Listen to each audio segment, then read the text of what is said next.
Hey everyone, Yasin here, and in this lesson I just wanted to cover something that I've talked about before, but I thought it's worth repeating because I feel I could explain it better, and it's also something that I remembered recently because I'm using Clip Studio, and this is a fairly new program to me. I mean, I used Manga Studio for a little while for work, but that was a few years ago. And although this is the same thing, I'm not used to it the way I'm used to Photoshop. So one thing that I wanted to get into was inking. And I'd start with drawing, a rough thing. And I wanted to learn how to ink. And I knew I needed to practice. So it's like, okay, I need to practice in order to get better at inking. So fine, with the pencil thing, I'm comfortable. But I made like a brush, an ink brush that I'm happy with. And it's got a bunch of settings on it that make it really weird. Like it's hard to use in a way. And it's similar to a G pen, but a bit harder. And the reason is, it's got all these settings like pen pressure, tilt, and velocity, and I made a very custom setting. And the reason is because I wanted a brush that would look sharp, and like this one, see, it creates like a very sharp look, which I really like. But getting used to it was difficult because how do you get better at something? Well, practice, right? And so I went in and I started practicing, and you could see how like it doesn't work well if you draw sort of like this. And so what I was thinking is like, how do I get better with this brush quickly? And the topic of separating practice and performance helps in this, because if you think about performance as creating a piece, the way I think of it is a musician, they practice off stage and then they perform on stage, right? So when you're practicing, you might be practicing scales, for instance, like da da da da da da da da, and you're not gonna be doing that on stage for the performance. So the practice is different than the performance, but it helps the performance. And so if I was just practicing while performing, I might be doing something like this. Like, oh, I have a new brush. It's difficult to use. How am I going to get used to it? Well, let me just draw faces and, just ink my things. And after a while, I'll get better. Yes, that is true. You will get better. And that's not bad as a method, but there is a faster way. And the faster way is to separate practice and performance. So you have practice here, and you have performance here.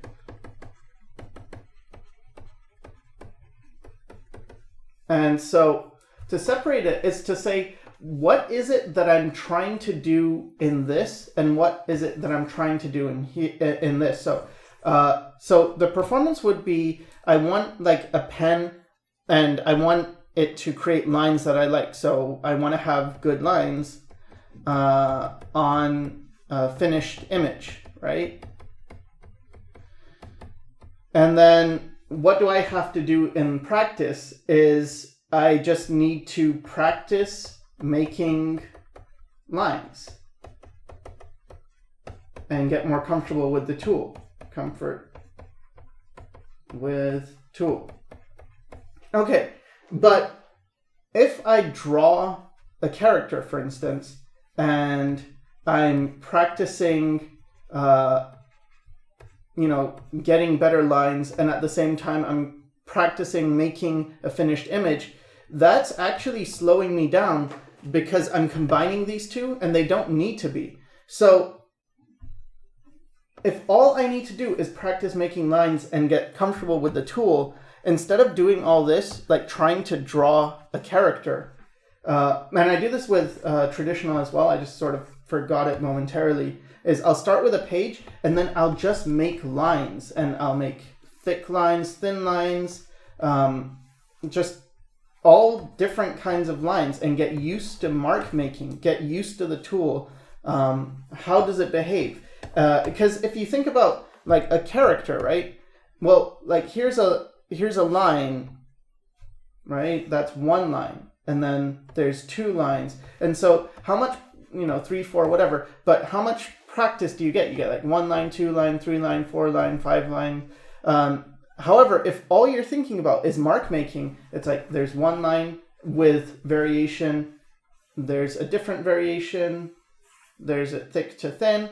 So I'm getting more mileage in terms of mark making. I'm also, because I'm not thinking about making a finished piece, I can think about making curves and just random things that don't really mean anything. And I can get a lot more mileage just scribbling if all I'm trying to do is to get comfortable with the tool, which I'm getting. I'm getting much more comfortable with the tool. So scribbling, making nonsense, quick lines, short lines, trying to figure out like, oh, how thin can I go? And then you can just like delete, and because it doesn't matter, it's not a finished piece. So you can delete and try more. It's like, oh, I can get this thin. Okay, how thick can I go? Well, I can get that thick. And then how thick to thin can I go? I start thick and then I get thin. See, you'll notice like there's a bit of artifacting. So it's like, oh, okay, can I get rid of that? And by separating the performance and the practice, it makes it easier. And like maybe I can go from thin to thick. So with this brush, I'll make it available to you on my resources section. So if you go to cycra.net, click on resources, and you scroll down to Clip Studio paintbrushes. If you are using Clip Studio or Manga Studio, I think it works for both. It will be here, the inking brush. If that's interesting to you, if you want to try it out. But it's got a bunch of things. So for instance, if I draw quickly, the lines are thin. And if I draw lightly, the lines are thin. And if I draw slowly, the lines get thick. And if I press hard, the lines get thick as well. So it's more like a real pen. But anyway, that's basically it. There's not much to it, except think of this a lot, because it doesn't just apply to something like a pen. It's like, let's say you want to get better at painting, because I hear this a lot. I want to get better at rendering. Well, is the best way, and I'm not saying don't create finished pieces or anything like that, like just do this. No, start with this just to build that initial mileage. So you're getting a lot of points into comfort with the tool and mark making. And then, so after, it's like, okay, well, I've practiced, so I am comfortable with the tool. So that's all done. And I have practiced making lines. Okay, so that's all done.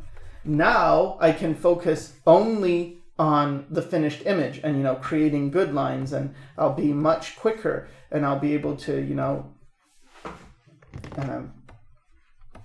make lines faster that are better, and understand how to use the tool. So instead of making lines like this, like scratchy, I can make like one flowing line. And the way I use inking tools is to always remember to have my hand hovering over Control Z, or Command Z, I guess.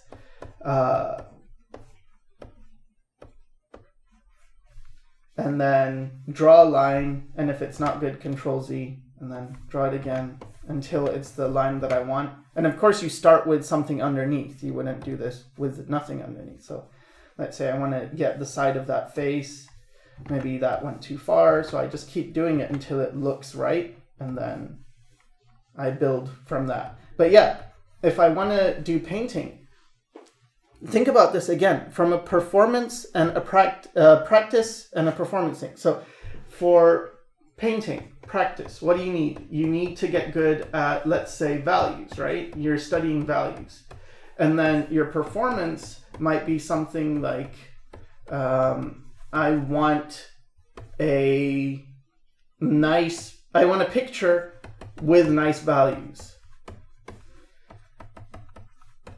you want to draw your figures and they've got like good skin tones and stuff with good skin tones, whatever it is. But understand that you could get better at values by doing the performance, but there's a faster way to get better at values. And I made this video called The Value Game, and I'll link to that in the description. But basically, it's just that. It's separating these two and then just focusing on the practice. And it's the same with perspective, you might think, well, I have to draw a figure in perspective because I want to learn perspective. And then, you have to think about all the vanishing points and stuff. Or you could just draw boxes in perspective. And what's easier, to practice this way or this way? And the thing is, it might get boring to just do boxes. So you don't want to do too much of one to the exclusion of the other. Like, you don't want to just practice if it's boring. But for me, for instance, with the inking thing, it's not boring to just make marks. And let's say I'm practicing values and trying to shade an object, right? Well, I could shade, a box and a circle. And that might be boring. I mean, it might be okay, but it could be pretty boring, It's like, oh, okay, so we have this, and this is this value, and the light's coming from here, and this is going to be this value maybe. Like, okay, and then for our circle, you have this, and you have your shadow, and you get reflected light. And that might be boring. And maybe it's not even, it's not inspiring you to want to create. Well, you don't have to just do that, but you can do things that have the essence of this that are more fun. So maybe that means something like, do weird shapes and put values on this weird shape instead of just a basic shape. Or maybe do shapes that you like, that are interesting to you. The point is, you can make the practice a lot easier on yourself if you think of it separately from performance and if you make it enjoyable. And that's really what I'm finding is my mission more than anything now is, yes, you need mileage, but what's the fastest way to get mileage? And what's a way of gaining information so that you can draw quickly and well without having to spend years and years and years. So that's why this is my recommendation. It's to separate practice and performance. And if you're not used to a tool, the first thing you want to do is just get used to it. Try as much as you can and experiment. So I hope this helped, and thanks for watching.